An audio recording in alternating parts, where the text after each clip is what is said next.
Good morning, DBS. Thank you so much for choosing to wake up with us here on DBS this morning. Of course, it is a Monday, so that's the beginning of a new week and a welcome mat for new possibilities. I hope you had a restful weekend and that you are ready to face the week ahead. Of course, we're starting off your day the right way with the morning news highlights. And with that, we come to the end of our morning news highlights. Thank you so much to our dedicated news team for always keeping us so well informed about what is happening here in St. Lucia. Right now, we are heading to a quick commercial break, but we'll be right back with more of the content that you love, so you need to stay tuned. I'll see you in a sec.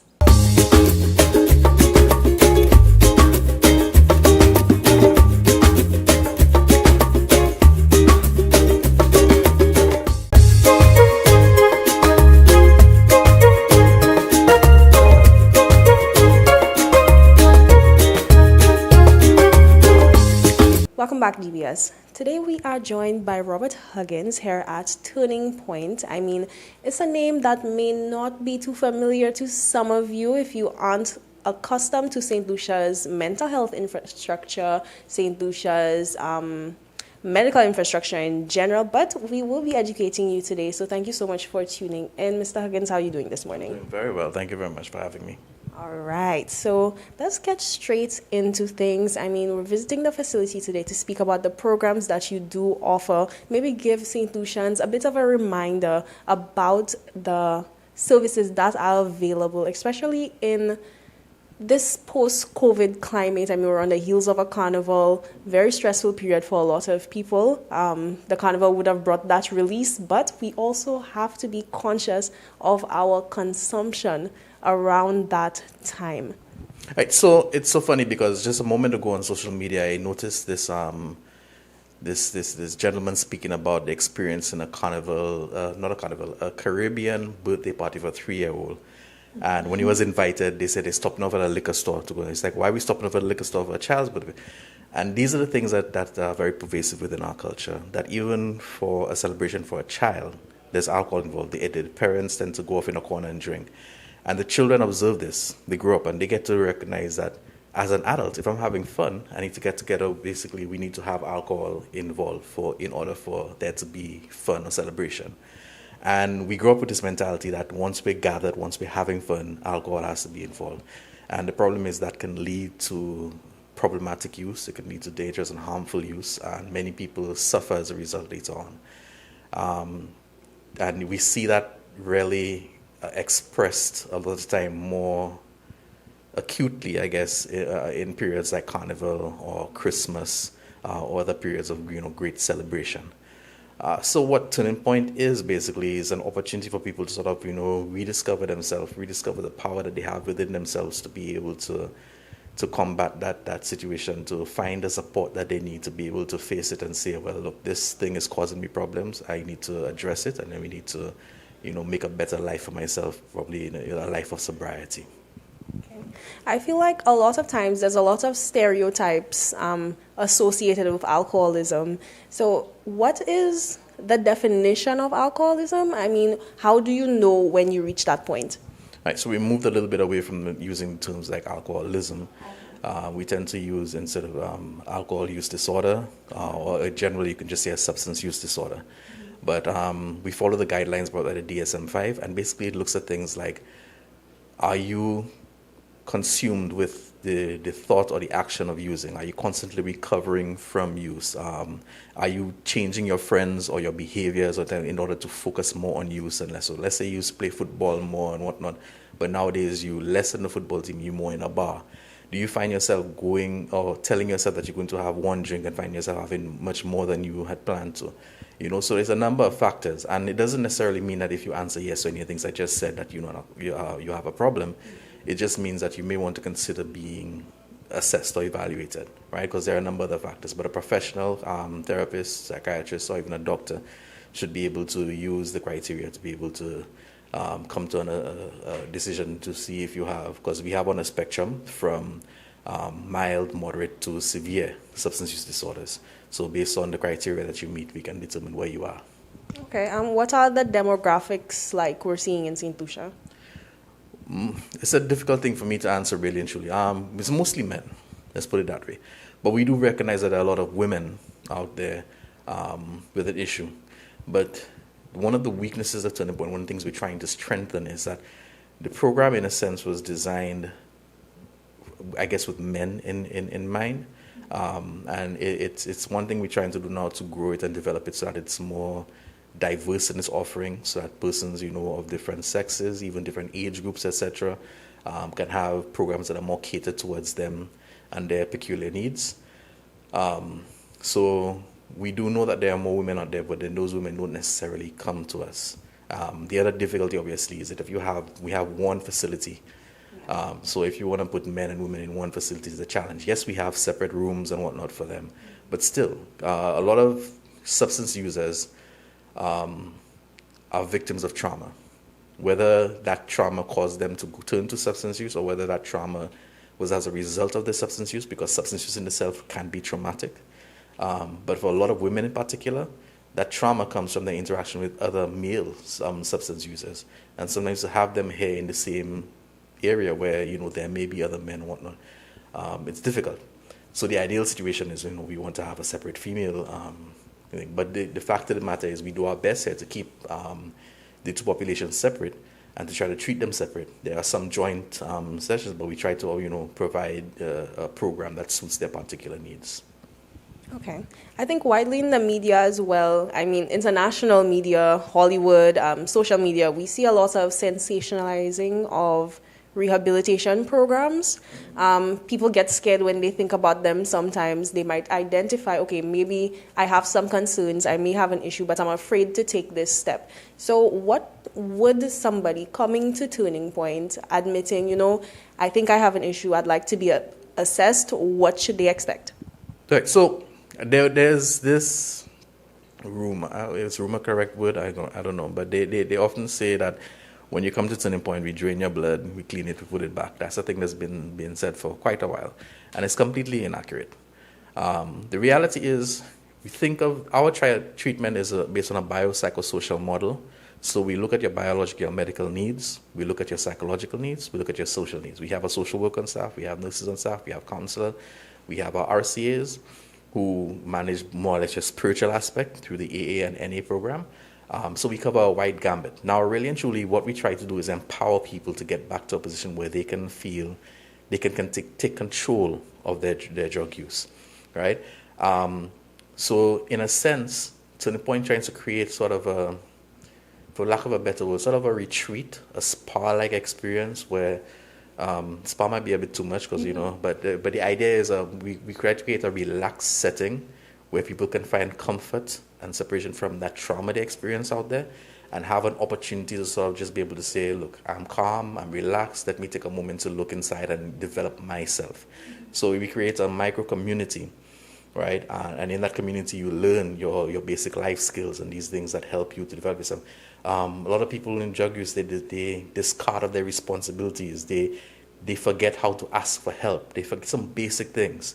So when you come back here, you learn basic things, how to care for yourself, hygiene factors, being able to wash your own clothes again, eating well, getting good nutritional advice, getting medical care, and all these different things so that they build up themselves while also getting therapy for their drug use and also working with the social workers that, when they go back out, they're not going back out to basically a worse situation. The social workers try to help them in terms of getting training, jobs, even housing when necessary.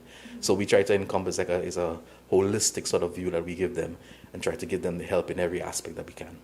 Okay. And speaking of that holistic type of view, you did mention that a lot of times people with substance abuse disorders discard of their responsibilities. Throughout society, we see that happening with people with children sometimes. So is there anything in place, possibly with the social workers, to help those children work through those situations and be able to accept their parents returning to them renewed? So involving the family in the treatment is always a priority. So wherever possible, and we try to involve as many people as we can, within the limitations that we have, because obviously it's the program itself is confidential. So, whoever we can involve, we bring in the family, we inform them about the process. We have them as part of the therapeutic process as well. So their family intervention, family therapy, all things go on. There used to actually be a group, which we haven't run in quite a while, which actually existed specifically for the family and children of persons who use drugs, to help them deal with some of the trauma and the experiences that they had. That unfortunately hasn't been running for a while, and maybe it's something we'll look into later. But where there are other challenges and whatnot, the social worker will step in, or the counselor will step in to be able to address that situation, and we do it by a case-by-case situation. Okay. A lot of the time, people, well, when you bring up the word therapy, you bring up the words rehabilitation programs, people shy away. I mean, you could say it's a Caribbean culture in a sense. You hear somebody's going to therapy, immediately you think, oh, what's wrong with you? Yeah. You know what I mean? So what words of advice would you give to St. Lucia to probably, break that barrier and really understand the importance of mental health? One thing that I am grateful for actually is that we have a lot of celebrities, a lot of well-known persons who are coming and very outspoken about managing their own mental health. And they're very open and vocal about speaking about, how different things for them. Look, we had recently Simone Biles in the Olympics. We had Serena Williams, was it? We had the names are leaving right now, but there are a number of them. I think there was somebody recently who stopped a tour, a musician. Was it Jason Derulo? I'm not even sure. Who canceled a tour basically because he said he needed to take a little bit of a mental health break. Mm-hmm. So having that intervention is helping, particularly with the younger generation coming up, to recognize the importance and the impact of good mental well-being. So we are seeing, particularly with the young persons, like I said, there's more of an acceptance of therapy and rehab. But the reality is, yes, it is a challenge in the Caribbean in itself, because we have a lot of people here who still believe in a moralistic type of view, and who believe in a more spiritual side of things, as opposed to the mental health practitioner. And for them, I would simply say therapy is for everyone, right? We don't have to have a mental illness to seek therapy. Some people just want an opportunity to speak to somebody about their day, somebody who can be non-judgmental, because sometimes your family and everybody is just too involved in the problem or whatever, but you want to have sort of be able to speak with somebody outside of that and just air your opinions. And that's what therapy is, just an opportunity to be able to discuss your issues and have somebody who's non-judgmental and biased, who will be able to give you an opportunity to air your concerns and, come to some sort of conclusion. That's as simple as that. So let's not think of it as something negative, and let's look at it as an opportunity for us to just, help ourselves feel better. And that it is. Thank you so much for sharing so much valuable information with us this morning and being so open to all of my questions. I know I did give you quite a few. Before we wrap up, how can we contact Turning Point? How can persons get in touch if they'd like to reach out for services or get more information? So the main switch line is 458-6500, or they can call our staff room, which is at 458-6455. Or they can email us at turning.point@govt.lc. Thank you very much. We will have that information up on the screen for you for a brief moment, and we're heading to a quick commercial break. We'll be right back.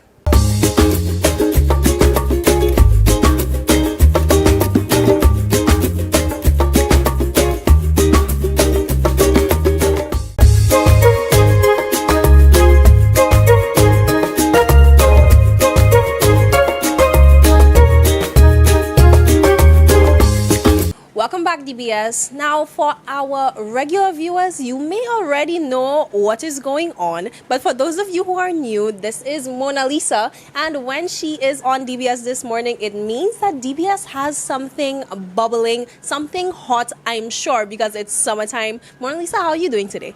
I am very good, Jacka. How about you? I'm doing pretty well, and I think I'll be doing a lot better after this interview because something great is going on with DBS. So what are we looking at for this summer?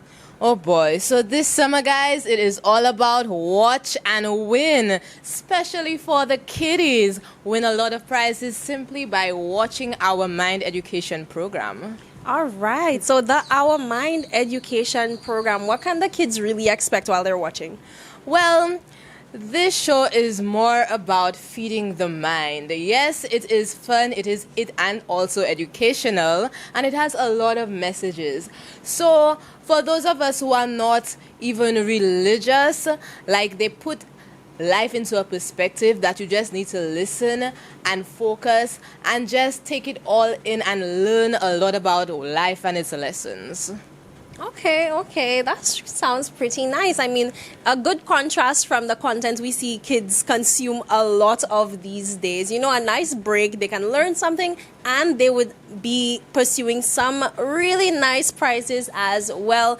Unfortunately, for some of us, we can't participate because, of course, there is an age limit up to 12 years old for this activity. But that doesn't mean you can't be part of the fun because, I mean, you're never too old to learn something, right? And I know you've been checking out the Watch and Win program. So what have you thought of the show yourself, even though you can't participate? Let me tell you, I personally have learned a lot from this show. Like I said, it feeds the mind. It teaches you life's lessons from a different perspective. It slows it down for you. And like I said, you just learn so much from this show in particular. Yeah. Outside of the country. Wow, this is very, very exciting. I wonder if I could. Jack, what are you doing there? Mona Lisa, why are you breaking my focus? I'm watching DBS Watch and Win. They have big prizes up for grabs and I want my piece. So move. So just now, what you have to do to win? Gosh. Girl, all you have to do is tune into DBS 10 a.m. and 3:30 p.m. Monday to Friday for the Mind Education Program. And answer a question that comes up on screen. It's so simple. Now you can move. Oh, that. I heard about that, you know. But, Jacka, as if they have an age limit, not up to 12 years. What you don't have a child. What is that? Watch and Win. Every weekday at 10 a.m. and 3:30 p.m. Only on DBS. All right, so how long are we going to see this activity going on? So there are 21 episodes in all, so that would cover the whole of August. So for August, all you have to do is sit back, relax, and watch to win. All right, and of course, each episode will feature a question. And don't worry, there are multiple chances to win during the day because from 10 a.m., the first episode would air, and then you have the entire day to send in your answer. And there's a rebroadcast at 3:30 every day. So you can tune in at 10 a.m. and you could tune in again at 3:30 p.m. for a reminder of the episode and a reminder of the question. Of course, that will be streamed on our Facebook page as well as going out on DBS's channel. So for our consistent viewers, we got you and you have chances to watch and win with DBS. All right, Mona Lisa. So I know we have had some questions go out already. One of them that stood out to me, what does it mean to have a heart? You know, children's views on things can be so interesting sometimes. I love to hear some of the responses that we've been getting. What have you been thinking about the responses that we've been getting? First of all, I just want to say congratulations to all the children participating because these answers that they give are very intellectual and it shows me that you all are actually watching this program. Yep. So yes, what does it mean to have heart, the inner strength? Well, I can say it now because the time has passed. Yeah. To have heart is to have inner strength. And for a child to know this and believe this and to internalize it, it just shows you the level of intelligence that we have here and what the program wants to give to us as viewers. All right. Well, we are looking forward to being part of this with all the kids. Of course, like I said, there are prizes up for grabs. Mona Lisa will be back soon to reveal to you what those prizes are. But you know, we always do it big here at DBS, so you definitely want to be part of Watch and Win. Like I said, if you don't make the cut for the age, call up your friends who might have kids or call up your younger siblings and spend some time with them this summer. Definitely call up everybody, call up the whole family, make sure your school knows you can get the prizes, give it to the schools, you know, that kind of thing. We're all in the giving and sharing. It's not Christmas, but summertime, we are making it happen. Of course, I mean, if you think about it, it's almost always Christmas over here know, right? on DBS. There's always something great going on, and we're always sharing smiles. Right now, we're heading to a quick commercial break, but stay tuned because we'll be right back.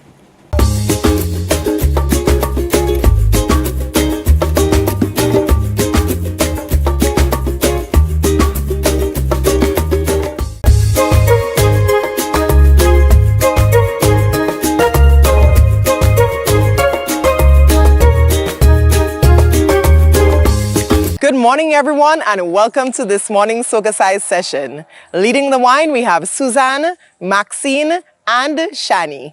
Let's begin. Today we will be stretching to Only You, covered by Shaz and Jamali. Let's take our shoulders back.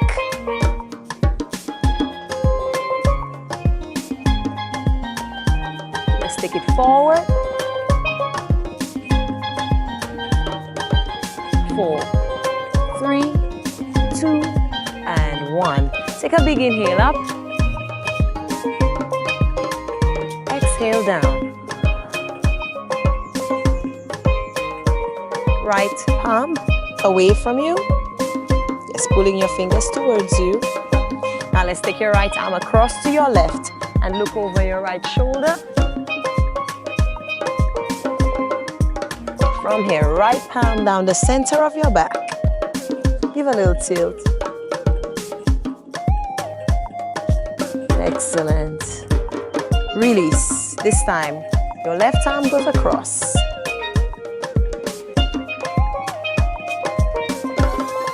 And then left palm. Left arm comes down the center of your back. Give a little tilt. Nice. And just move from side to side. And take it up. Take it up and open. One more, side to side. Take it up, up. From here, inhale. Exhale. Perfect. Thank you for choosing to flaunt with Soca Size. Do have a wonderful day. And we have arrived at the end of today's show. Thank you so much for joining us. Now, before I can send you off into the rest of your day, I need to share with you today's thought for the day. And that is, the fears you do not face become your limits. I think that one is very well said. Sometimes you just need to do it. And when you finally achieve what you were so fearful of doing, it just looks like a walk in the park at the end of the day. So go out and conquer. Have a great one. I'll see you again tomorrow.